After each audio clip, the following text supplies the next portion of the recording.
cry. Where we were talking about Alice in Borderland in the past, in the previous part, please go gauge your bearings. I just want to help you guys understand why it is that God uses a lot of the shows that I sometimes watch on Netflix to explain to me satanic activity that is going on, because the Lord knows what Satan is telling the world through his entertainment industry, and how it is that, and whatever it is that is their strategy, he sometimes shows it to me by showing me not Borderland, but things that I've seen in these shows in Hollywood or whatever might be the entertainment industry, to let me know that it's not fiction. Literally what you are watching in many of these shows, especially ones that involve an elite watching a bunch of people suffering and dying and killing each other or being killed by games.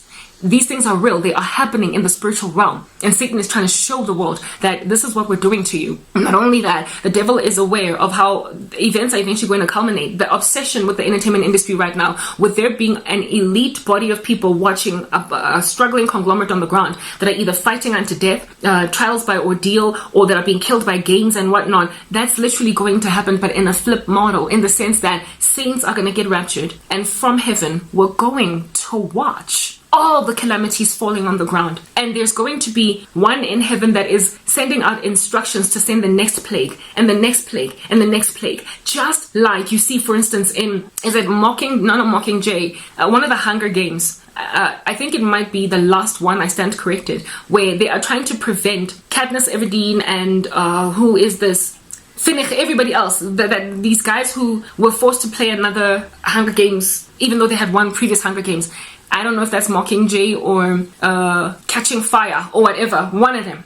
You know, the one where the previous players are made to play again? That one.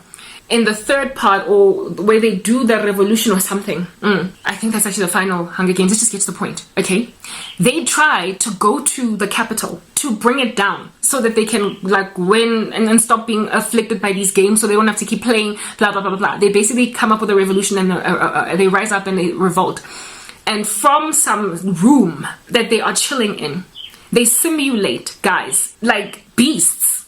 Like there are these men in a railway track station place, in a train station, that don't have faces, they don't have an eye, nothing. And they are so fast and so like lethal, they're so murderous, that if they chase like Katniss and Finnick and whatnot, trying to prevent them from basically breaking past and getting to the place where now this is the arena control room and we are going to burn it down so they can stop sending threats to us. They created a gulf between the people in the you know how there's the capital and then there's the districts. The people in the districts versus the capital, there's such a gulf between them that if you try and cross that border, you are going to have a control room. People go to a control room and literally send beasts on you, animals, electricity, lightning, like, yo, guys, like the stuff that happens there. It's literally like in the spirit realm, there are people blocking, or beings blocking you from finding your redemption. And they are sending threats into your arena.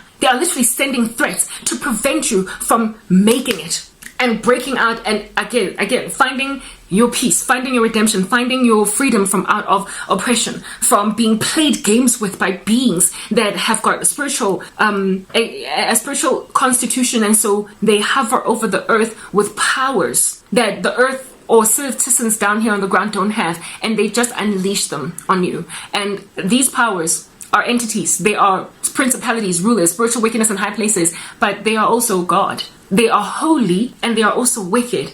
And so wicked powers also throw threats into the arena against Christians, but holy powers throw threats into the final be-all and end-all of an arena at the end of ages called the Great Tribulation. And they're sitting in heaven. We are literally sitting in heaven. Like, if you watch The Cabin in the Woods, the reason why Hollywood is so obsessed with this theme, or the world is so obsessed with this theme, is because it's what's going to eventually happen. They sit there, like they finally find corporate. In Cabin in the Woods, they call it corporate. Corporate, people in corporate are literally watching these kids in the cabin in the woods get killed by all different kinds of threats in the woods. And they are the ones that send them. They're the ones that send them. The one dude tries to escape out of this by riding his motorbike out and jumping over a canyon or some kind of a gulf. And as opposed to going over and succeeding, he hits a wall and then he falls and dies. It's so disturbing to look at if you've seen The Cabin in the Woods. And what happens when they die? There are people in corporate who are like, yay! They're cheering as they watch these kids die. There's a scene where these people in corporate take a break from watching the thing that's going on and controlling the events in the arena. And because they're taking a break and they're drinking their champagne and they're eating their like little finger food with like toothpicks, when they're busy doing that, in the background in the screens that they're no longer watching, there is this one girl that's literally crawling, trying to survive a beast that is impending upon her. But for them, that's it's boring, whatever. We'll come back, and when we start to bring the threat that's going to kill the next person, we'll watch again. For now, we need to, take a leg stretch. That's gonna happen. But instead of being some wicked elite that are putting innocent kids through death in the woods, it's going to be the body of Christ in heaven watching calamity on the ground. And we are also going to take a break and have a leg stretch and eat in a banquet. I actually want to, just run quickly to the bedroom of my mom to find the Bible so that I can help you understand just how true what I'm saying is. 1 minute. Book of Revelation. The devil is obsessed with the end of the ages and how things are going to ultimately happen, to a point where he is literally showing you what's going to happen, but you think it's all in movies. The seal judgments. There has been so much calamity. By the time that where are we? No, we're not yet in Revelation 16. It's before then. It's before even people take the mark of the beast. This is at the beginning. Fifth trumpet, the locusts. I'm sorry. So yeah, a multitude from the great tribulation. After they get reaped, that's in Revelation 7. So I'm sorry. There is somewhere, I'm sorry guys, me and chronology in the scriptures, it's not my strong point. I just want to get to the point. Essentially, there is calamity on the earth, seal judgments, a whole bunch of disaster happens.